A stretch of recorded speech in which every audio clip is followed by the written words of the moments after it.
I'm Hans, this is Nicola. How was your day? Was it good? Was it good? We hope it was an enjoyable day for you. And we thought hard about a long presentation with 50 slides. We locked the door, you can't leave the room.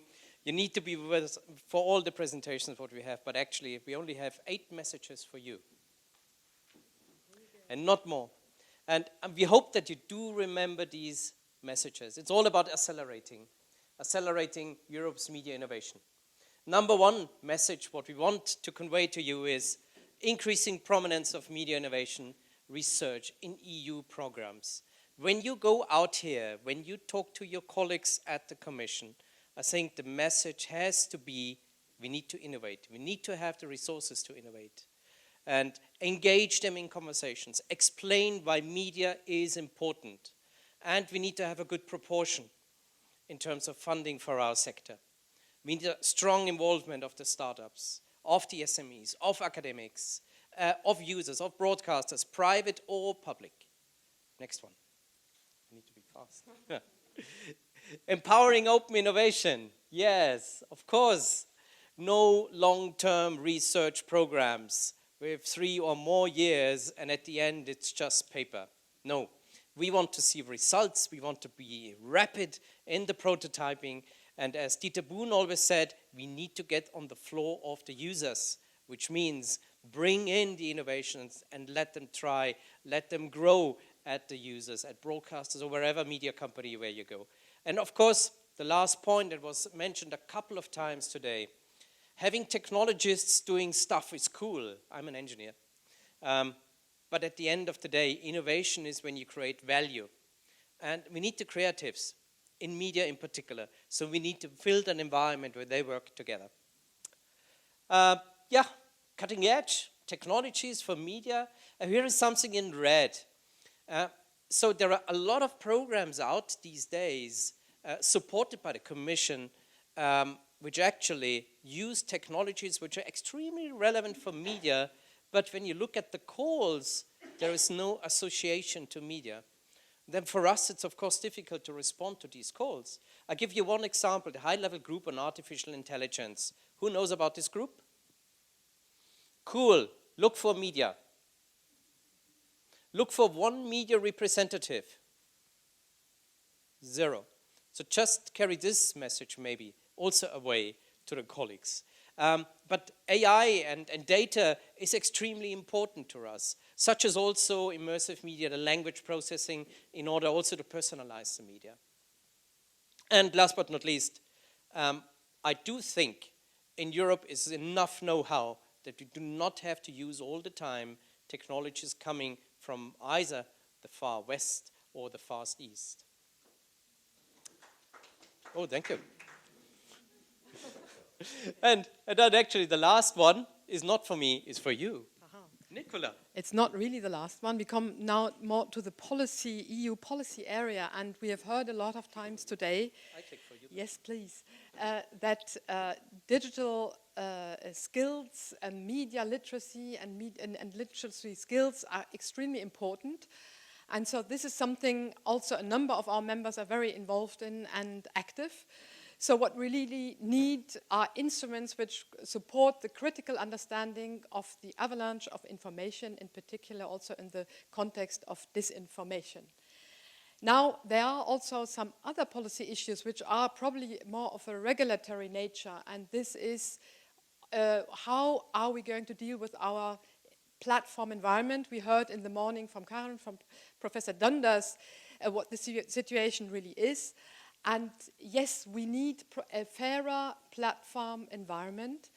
And this is, of course, because we want to reach our audiences, and these platforms are increasingly gatekeepers which control also the reach of our audiences. So we need to deal with this. And then, of course, it's trust has been mentioned a couple of times. And in this context, it's extremely important that people recognize the content which is offered by broadcasters or other media institutions. So brand attribution is very important.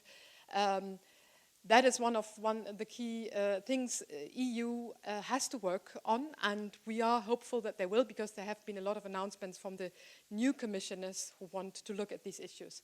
One issue of particular importance in this context, and this is very crucial also for the researchers, is to have better access to data. For broadcasters, for our members, they have all said we need better access to the user data, of course in an anonymized way, because we want to respect privacy and data protection rules. But in order to increase our services and offers, we need to know what happens so that we can really react to this use. And then, now, how can we continue? We said already in the morning that we are not at the end of the road, not at the end of MediaRoad. We want together continue to in the media innovation journey. So many things were said. It's absolutely impossible to summarize, but maybe these are some highlights.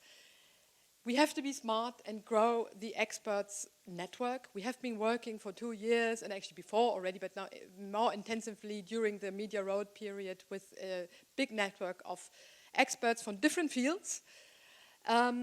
We have heard about the sandboxes, which is a real success, so they should really be scaled, and communities should be bridged. So scale up to a European level, make them work together even more. So that would be really something which we want to see in the future. Then it's clear, I mean, Hans already said it, we need to increase the prominence of media innovation and research in the relevant EU programs. This is crucial. We all know that there are huge budgets, especially for Horizon, and so media innovation should really be part of this in a very prominent way. Develop smart regulation, I mentioned earlier. There are a couple of things which need to be looked at. And then what we heard also from several speakers, but in particular from Karen Donders in the morning, all this needs to combine economic and societal and social elements, because whatever we do in the media context, it's not only economic, it has a very, very big impact on society. And so before we end this intensive and rather long day, I would really thank you all, thank the speakers and all the participants today, but all the participants also of the MediaRoad project. We really want to continue working with you. And especially thank the consortium and the partners of the project. Also those who have put up today the presentations. I think this was really very interesting, the demos. Then I would like to thank my team, who I think did a great job setting all this up. And a particular thank you goes to Agatha, who is hopefully in the room here. Oh, she is. There she is. Stand up. Agatha has been the project manager for MediaRoad over the last 2 years, and she's done a great job again today. We can see it from this great conference. Thank you very much. And then I think we can close this, and we hope to stay in contact with you. Let's continue the journey, and let's... There's something very important. Yes. The fun effect. Right. Never lose your fun effect. So let's continue to have fun. Okay. Goodbye, everybody.